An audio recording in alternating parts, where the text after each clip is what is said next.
Welcome to the Padhai Kar Lo JEE preparation channel.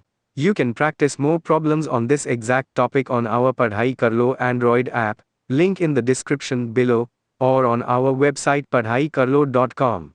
Today's topic is capacitance, the property that describes how much charge a capacitor can store per unit voltage. Let's begin. Capacitance is defined as the ratio of charge stored on a conductor to the potential difference across it, C equals Q over V, and it's measured in farads. Though in practice most real capacitors have capacitances in the microfarad or picofarad range, since 1 farad is a genuinely enormous amount of charge storage. For a parallel plate capacitor, two flat conducting plates of area A separated by a small distance d, the capacitance is given by C equals epsilon naught A divided by d, where epsilon naught is the permittivity of free space. This formula shows capacitance genuinely increases with larger plate area and decreases as the plates are moved further apart. The energy stored in a charged capacitor is given by U equals half CV squared, which is also equal to half QV, or Q squared over 2C, free equivalent forms of the exact same stored energy.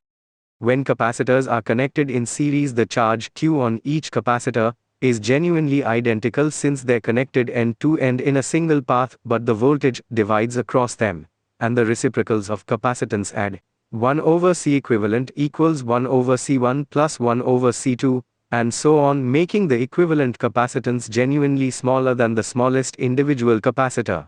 When capacitors are connected in parallel, the voltage across each capacitor is genuinely identical, since they share the same two connection points, but the charge divides among them proportional to each capacitance. And the capacitances simply add directly, C equivalent equals C1 plus C2, plus and so on, making the equivalent capacitance genuinely larger than any individual capacitor. This behavior is exactly the opposite of how resistors combine. Series resistors add directly while series capacitors add as reciprocals. Inserting a dielectric material, an insulator, between the plates of a capacitor genuinely increases its capacitance by a factor K, the dielectric constant of that material. So the new capacitance becomes C equals K epsilon naught A divided by D. This happens because the dielectric's own molecules partially align against the field, reducing the net electric field between the plates for the same stored charge. A frequently tested trap involves genuinely distinguishing between two different scenarios: a capacitor connected to a battery, where voltage V stays constant as the dielectric is inserted, so charge Q must increase, versus a capacitor that's been isolated, disconnected from the battery, where charge Q stays constant instead, so voltage V must actually decrease as the dielectric goes in. Also remember that for both series and parallel combinations, you should double check whether the final question is genuinely asking for total charge, total voltage, or total energy stored, since these follow different specific rules in each configuration. Let's recap. Capacitance is C equals Q over V, and for a parallel plate capacitor, C equals epsilon naught A over D. Series capacitors add as reciprocals and share the same charge, while parallel capacitors add directly and share the same voltage, exactly opposite to how resistors combine.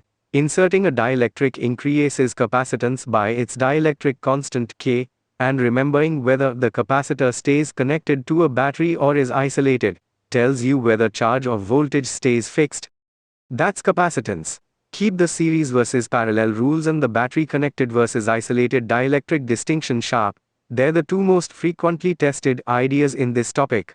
If this video helped, please like it and subscribe to Padhai Kar Lo for more JEE preparation content just like this. See you in the next one.